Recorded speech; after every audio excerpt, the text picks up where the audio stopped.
When I saw my daughter shivering in the snow, I didn't knock. I kicked the door and said 6 words. I came home without a word on the last night of the year, clicking my old suitcase over patches of ice that looked innocent until they tilted your ankle.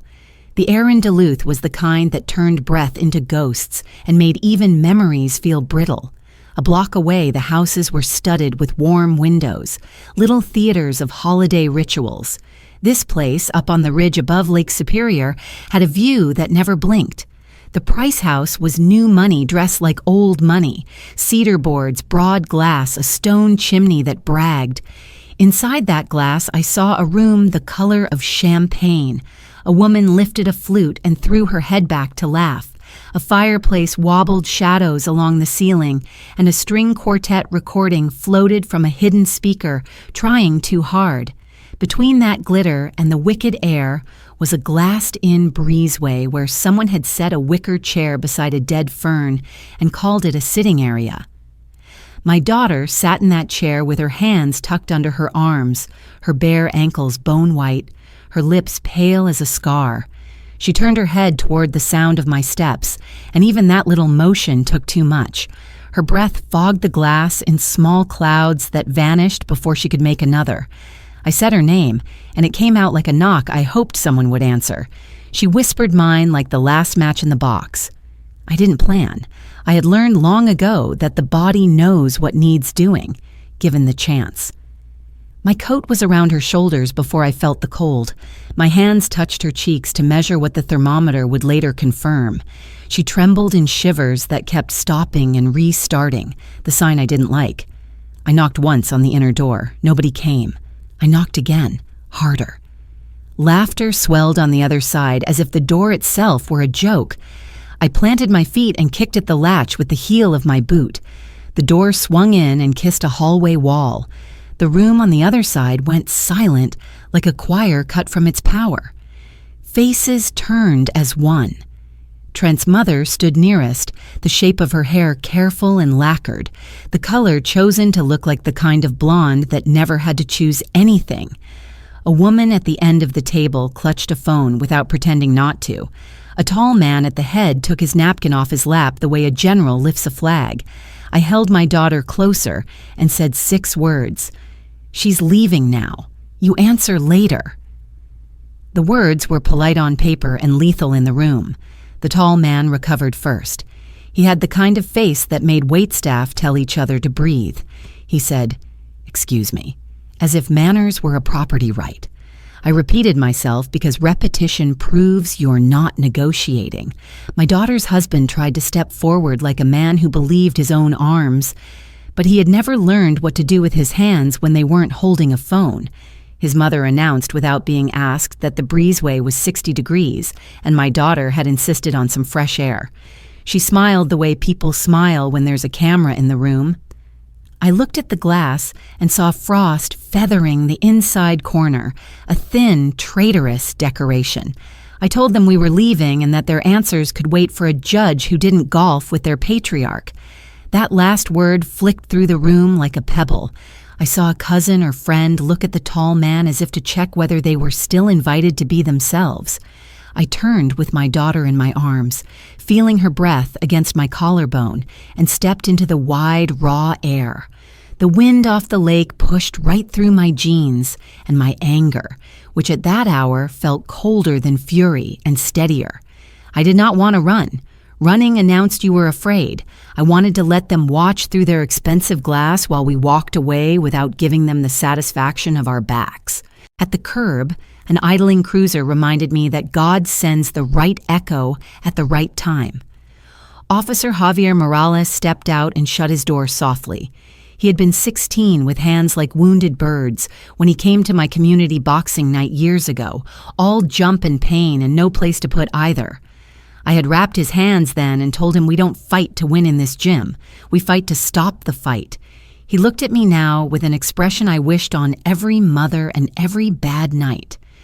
"Do you need EMS?" he asked. "Warmth and baseline," I said. He nodded. His eyes flicked toward the house and back. "Want me to knock?" he asked. "Not tonight," I said. "Document the weather in that door."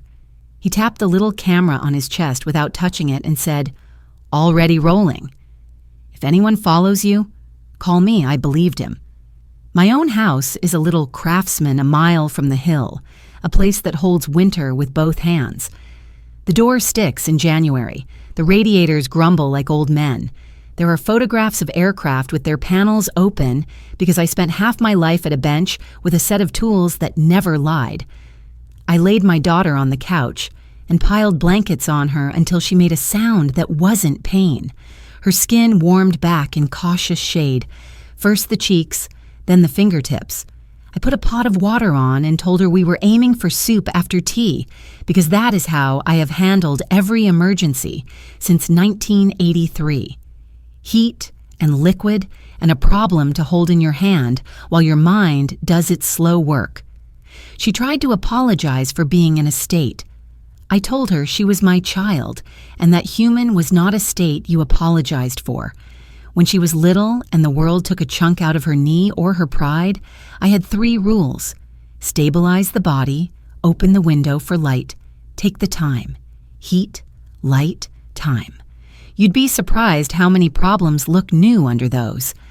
That night, I added a 4th. Check the deadbolt twice.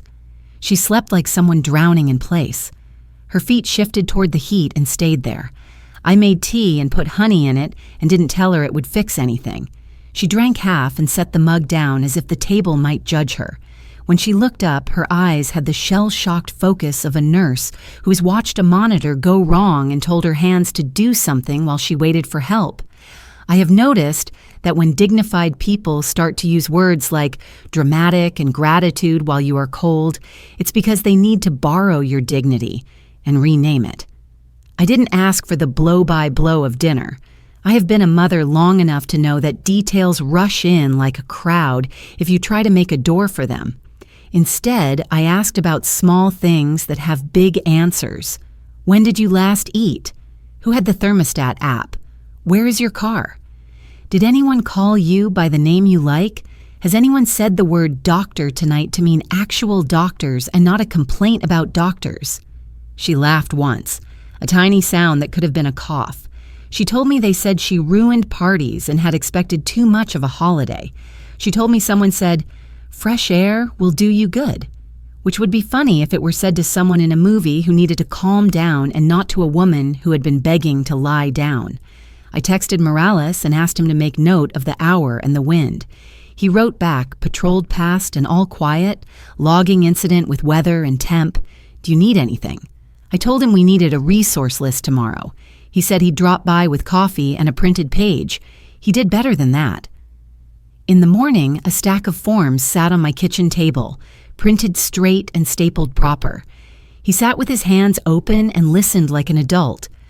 I have known men who don't know how to make room for another person's fear. He had learned. He said there were shelters that were full and some that were open and a legal aid office that would be closed until after the holiday weekend. He said Lena's name and asked her if she wanted to make her own call or have me sit with her. She croaked that she did not want to tell our story to a stranger yet, which meant she would do it tomorrow if tomorrow came with a window of control. He left a card and put a thumb over the department number and wrote his personal in a neat hand. I do not love paperwork the way I love engines because paper only tells the truth when the right person touches it. But I respect what receipts do to lies. I printed utility logs from the Price House that the app made possible. There was a dip around 9:30 tagged with a line about letting in air. I found the neighbor across the way who had a doorbell camera that captured sound when the wind blew the angle right, and he was the kind of neighbor who likes to be useful. He handed me a zip drive in a bag as if we were trading maps in a spy film. My daughter's hospital portal documented the ER visit 3 months before, the numbers nobody wants to memorize, and notes from her therapist about trauma and control. I got permission where permission was needed. I asked legal aid before I hit record. Minnesota is often one-party consent, but that sentence has a tail, and I don't like stepping on tails. We walked into the St. Louis County Courthouse on the 2nd of January with hearts that didn't want to be there, and hands full of paper.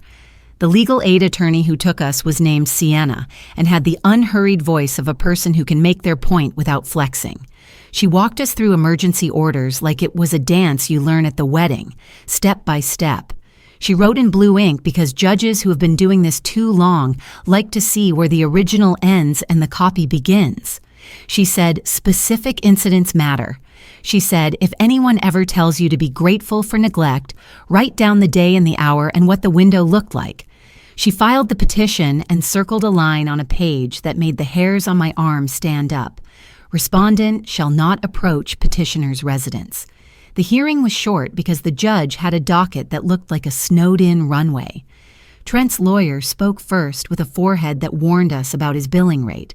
He said the breezeway was heated and my daughter had been self-isolating. He said family had encouraged her to come back in.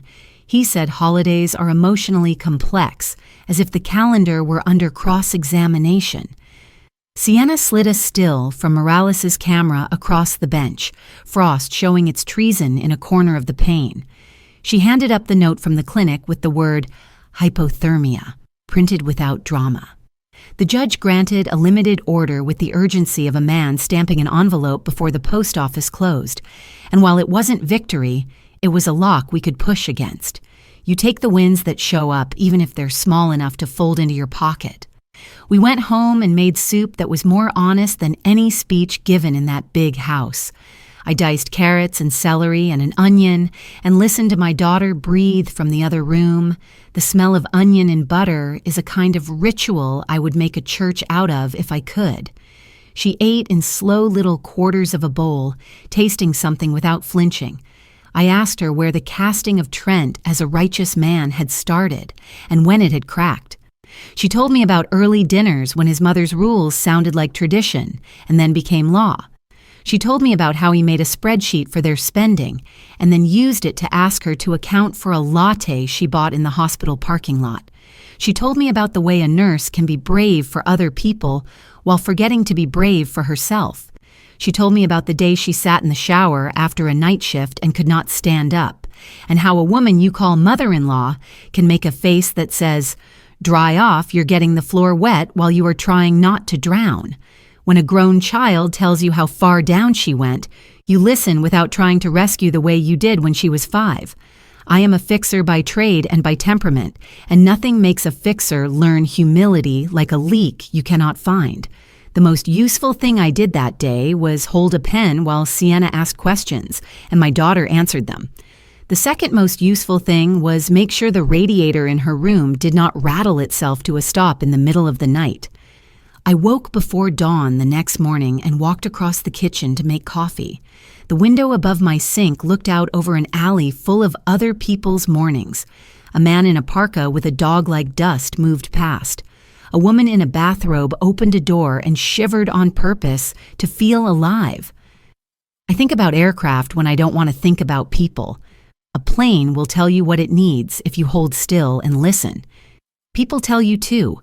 But blood and hope make more noise than bearings, and you mishear until you learn their music. My daughter shuffled in with the blanket still around her shoulders and stood at the counter like a kid and said, "I dreamt I was on the porch and couldn't get the door open." I told her, "You got it open." She asked, "Did you hurt your foot when you kicked it?" And I said, "I've kicked worse things." The next weeks unfurled like a slow roll of film. Brielle, the sister, posted tapered apologies and then deleted them. Harlan's company announced a charity gala with his name 3 inches high and then quietly took the flyer off a website with an error that said page not found. A news producer named Dara called and asked if we would talk to her off the record about powerful families and the way outcomes bend in their direction. I told her we weren't ready for being a story. She said, "When you are, documents, not drama." I liked her immediately. The veterans at the garage in Omaha, men who can smell injustice like diesel, found a coffee can and filled it with 20s and mailed it to me with a note that made me sit down. For legal copies and printer ink, they wrote, "And tell our girl we believe her." There was a motion hearing where Trent's lawyer tried to throw everything at a wall labeled inadmissible and hoped some of it would stick. He wanted to exclude any audio captured in the Price home without each party's explicit consent. which is a pretty way of describing a person telling the truth and then being told it was the wrong brand of truth. He wanted medical records sealed because the parts he didn't like were labeled context. He wanted me to be barred from posting defamatory statements to social media, which made me laugh because I do not have the patience for the internet's field trips. Sienna held her ground and, more importantly, held her tone. She conceded nothing we had to keep. The judge allowed pieces of the neighbor's audio with redactions and body cam without drama. He allowed medical notes relevant to context and told me without looking up that if I did not have Facebook, I should avoid the temptation to acquire it. I told him he did not need to worry about me suddenly discovering an appetite for being yelled at by strangers. We lost something too. The judge declined to treat words thrown like knives in a kitchen as domestic abuse under the narrow law without a better pile of corroboration. He wasn't cruel. He wasn't brave either. He looked tired and almost kind and said the statute asks for more than hurt, and I tried hard not to say out loud that the statute had never met Harlan Pierce at a dinner party. We walked out with the door protection intact and the rest deferred, and a stack of deadlines that proved lawyers still believe in calendars even when conscience does not. That night, I found an envelope under my door without a return address. The paper smelled like ink that had not completely dried. The block letters read, "Quit or we'll crush her license." I held it like a piece of evidence and also like something dirty. I called Morales, who told me to keep the envelope in a bag and not to lick anything. He logged it and reminded me that cowards write in caps. I set it in the freezer because sometimes you need to keep a thing cold so it stops moving. The part of the story that nobody finds interesting in movies is the work where you build a case grain by grain. We did that. We matched thermostat logs to a timeline of sound. We added texts from group threads where Brielle used words like mood killer and dramatic, while attaching photographs of charcuterie. We pulled credit card statements that showed charges for outdoor heaters rented for events and never turned on because the look of them mattered more than the heat. We printed things in triplicate and stacked them in boxes that once held paper towels. And in the evenings, we ate eggs and toast on the couch and watched a mystery show where the detective solved his cases by walking a dog. The dog was named after a poet. It helped. We called Dr. Bhatt, the therapist my daughter had seen once in September and once in October, and not since. My daughter did not want to go back because going back felt like admitting the problem was not paperwork. Dr. Bhatt had the kind of voice that did not crowd you. In the first session back, she said, "The body remembers the temperature of humiliation." She did not make everything about mothers and fathers because she knew better than to dig the hole and then push us in. She taught my daughter to say no out loud, even when no was aimed at people who love to step around that word like a puddle. She asked me not to hover while my daughter spoke, and I apologized and stood up anyway and walked outside and watched a set of geese fly so low over the lake that their wings looked like the moving parts of a single machine. There was also the gym. On Saturdays, I open the doors at 8 for the kids who have nothing else to do and too many reasons to do the wrong thing. We wrap hands and learn to breathe. The rule is you don't hit anyone you're not supposed to, and the second rule is you don't use the gym to get ready to hit anyone you want to. A boy named Mateo asked if he could take gloves home, and I told him yes, and then looked at his wrists and saw the red rings from elastic and knew he was carrying something else besides gloves. I watched him hit the bag like he wanted it to tell him he existed. I told him to lift his chin so he could see his own power. He did. He smiled like a kid who had not known that he had one. The news turned, not like a storm, more like a wheel catching traction. Dara called again with the voice of someone who had argued at a meeting and won permission to try. She said if we were willing to go on record, she'd need documents, not feelings, and that her editor was allergic to single-source sob stories. I told her I respected allergies. We waited one more hearing and then called her back and said yes. We taped the interview in my kitchen because I do not pose well, and my living room had too much of me in it. Dara sat on a plain chair and opened a notebook and asked questions that did not turn into speeches. I showed her the still from Morales' camera. I laid out the thermostat logs and the credit card charges. I handed her the letter with the threat, and she looked at it for longer than she asked questions about it. She said they would blur out names not part of the story and consult the station's lawyer before airing anything that could get us all sued. She was not performing fairness. She was practicing it. The piece ran at 10 that evening. It did not make villains into cartoons. It did not make us into saints. It put two images side by side, a room full of gold and a face gray with cold, and it let the city catch its breath. After it aired, the station's tip line wobbled from the weight of people who had their own pieces of the puzzle. A nurse from my daughter's floor wrote an anonymous note that said we saw her shrink. A former employee of Harlan's company described hospitality obligations disguised as perks. A cousin who had cut herself off from the family 3 years earlier sent a single line. I couldn't breathe there either. Nothing alone was a case. Together it felt like someone was finally counting up loud. Trent's partners did not fire him. They are not the villains in this story, and stories with simple villains bore me. They asked him to take time away to consider the firm's values and what it means to be a counselor. He wrote a letter to the court objecting to the airing of his private life, and code words for reputation floated around the docket like confetti. Harlan stepped back from a planning subcommittee, pending review, which is how power hits the brakes without showing skid marks.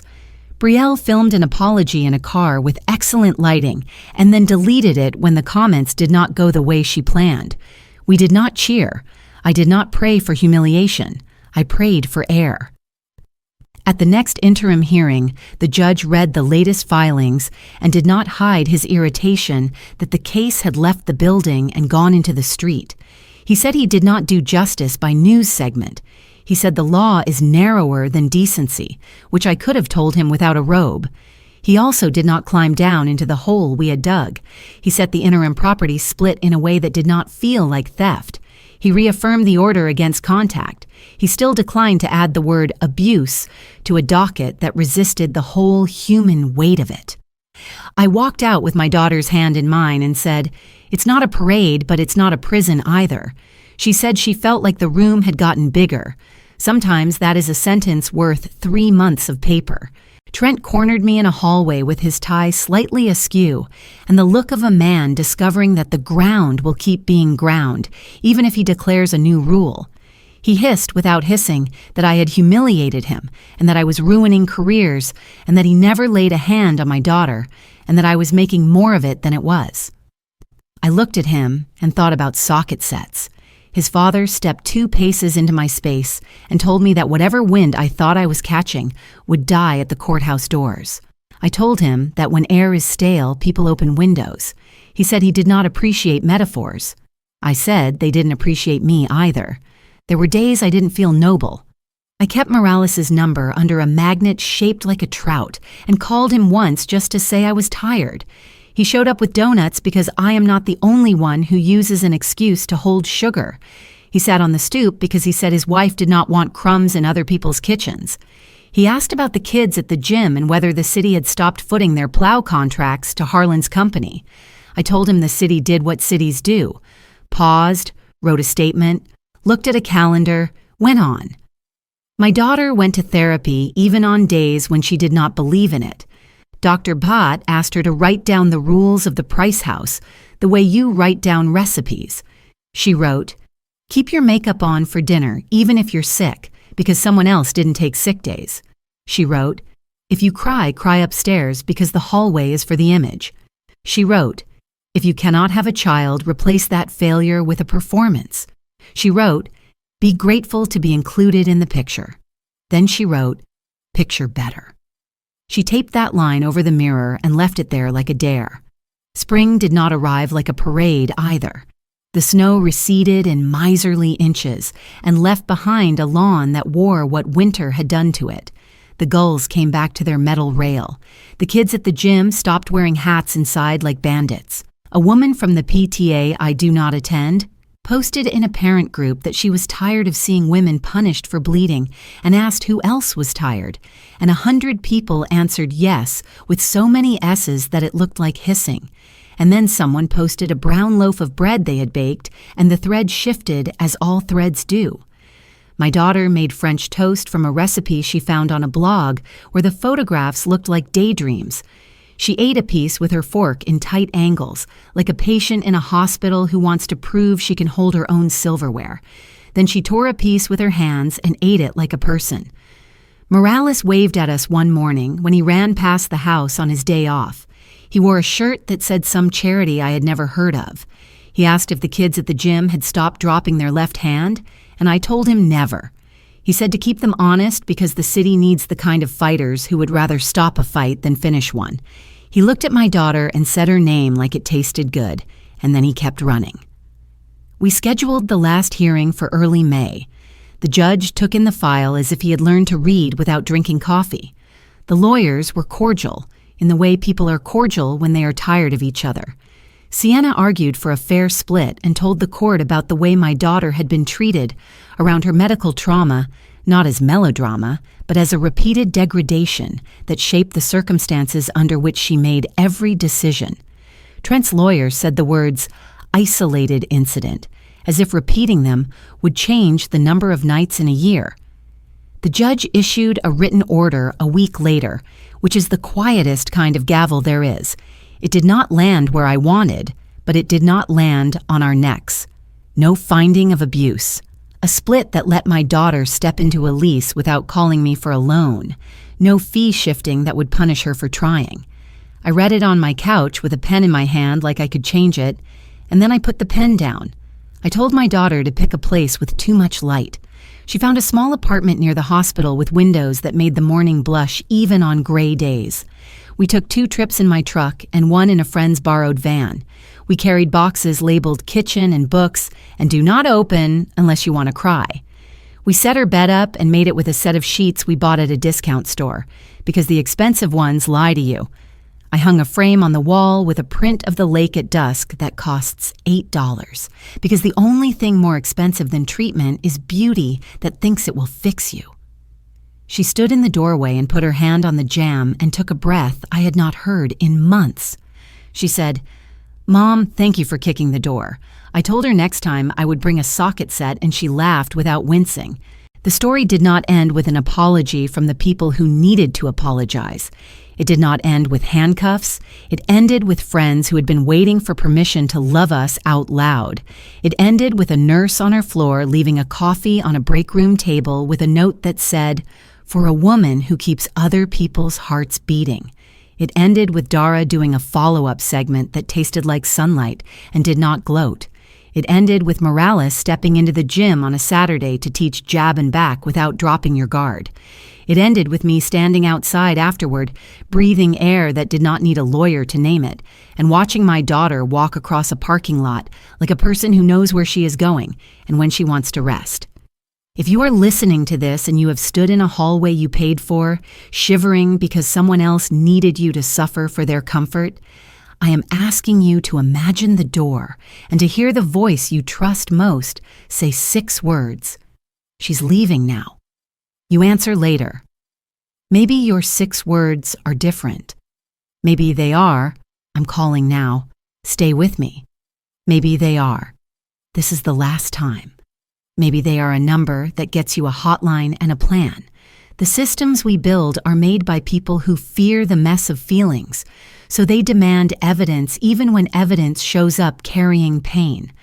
That will not change by the time this year dies and the next begins. What can change is who stands with you while you press your hand to the glass and prepare to kick. I grew up in a trailer outside a military base in Texas. My mother cleaned houses and never asked for the second half of her wages if the first half covered our food. My father was kind until he was not, and then he left his jacket and his radio, and we kept the jacket because it was warm. I enlisted at 19 and married a wrench because it told the truth under my hand. The first time I pulled a panel off an engine and saw the beautiful guts of a machine that would carry people through air, I cried because nobody had told me you could make something that refused to lie. When I had my daughter, I promised her this, that no one would put her out in the cold without dealing with me. I could not keep that promise this winter because I cannot be at every door and not every lock is my size. But I kept it as best I could. I kicked and carried and made soup and put paper together and told the truth into a microphone so other people with bigger microphones might carry it farther. If you need someone to measure how cold it got in your life, find the person who knows how to document without begging. If you need someone to help you say what you could not say at the table, write a list of 10 small things nobody who wasn't there would know. If you need to leave tonight, I am not here with a truck, but someone is. There are neighbors whose doorbells have the exact evidence you think you lack. There are officers who learn to be kind, and lawyers who learn to be unafraid of paperwork, and producers who learn to say no to gossip and yes to sunlight. What there is not is a finish line. Healing is not a diploma. It is the same walk every morning across a kitchen to try not to flinch when someone showers upstairs, because the water hitting tile sounds like that night in the breezeway. It is making coffee in a pot with a handle that wobbles and thinking about buying a new one, and then, not because the handle will hold for a little while longer. It is saying a name correctly when your daughter tells you that's the name she likes now. It is saying, no, I don't want to come to dinner, and yes, I do want pie. There is a photograph of my daughter on my refrigerator in a cheap magnet frame. She is 4.5 in a red sweater with a stain down the front because hot chocolate surprised her. Her cheeks are reckless. Her eyes are plotting. When I look at it after days like the hearing, I remind myself that I did not raise a girl who owes her life to anyone else's comfort. I did not raise a girl to perform gratitude while being diminished. I raised a human who will sometimes forget and then remember. The remembering is not a single event. It is a maintenance schedule. You check the levels and change what needs changing. You document the numbers. You go back out in the cold because something in the world won't spin right without you. This morning in April, I drove to Canal Park with 2 coffees in a cardboard cradle and a paper bag that did not keep the fries warm but tried. The lake had started to let go of its iron. The gulls were ridiculous as always.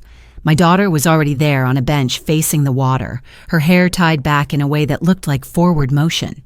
When she saw me, she stood and opened her arms, and I fit into them like a machine part finds its home. She said she signed the lease on her apartment and that the landlord had smiled at her like she was not trouble. She said she slept last night without the dream where the door won't open. She said she woke thinking about how air smells when it isn't an accusation. We ate fries that were bad in a way that unbreaks your heart and watched a family pose for a photograph with the wind making their hair look like they were in an old movie. A patrol car rolled by, slow, like everything in this city knows when to look where it's going. Morales waved and kept on because that's the best kind of care. He shouted something about coming to the gym to remind the kids to keep their guard up, and I made a circle with my finger and put it over my chest to say yes. My daughter laughed and said we should make flyers. I told her I have never made a flyer anyone actually read, and she said we can ask someone under 30 to help. On the drive home, I passed the Price House without intending to. The breezeway still held its dead fern like a trophy. The wind from the lake did what it always does. There were no cars out front because everything in that house arrived and left through a garage that never made anyone cold. I did not slow. I did not speed up. I looked once and then looked at the road. When the year turns again, I hope I am home with a pot of soup and my daughter with chapstick in her pocket because she remembers now. I hope the kids at the gym ask for the music louder and someone yells a punch combination like a chant. I hope Morales runs past with a knee that doesn't hurt and a smile that does not apologize. I hope Dara wins an award she pretends not to care about and then sets on a shelf near her sink where she can see it when she's washing dishes. I hope Harlan looks at himself and sees the cold and gets scared of it. Not because I want him to hurt, but because people who fear their own chill sometimes seek heat that isn't a fireplace. I hope Trent learns the difference between control and care, because someone he respects draws that line in permanent marker. I hope Brielle discovers what it feels like to film something true and to post it knowing it may not be liked and to leave it up anyway because she likes herself. But hopes are fantasy until they intersect with action. So I will keep doing what I know. I will wrap hands and teach breath. I will label boxes. I will put receipts in a folder and a folder in a drawer and the drawer in a place where I can find it when someone insists they never said that. I will make soup. I will tell the same story again because stories are how we don't forget. And forgetting is the coldest thing I know. And if you are listening from someplace far away, write your town down somewhere I can read it in my mind, because it helps to picture these words moving through air that isn't always kind and landing in a living room where someone is deciding whether tonight is the night they knock and then kick and then carry and then say 6 words that will hold longer than the sound they make.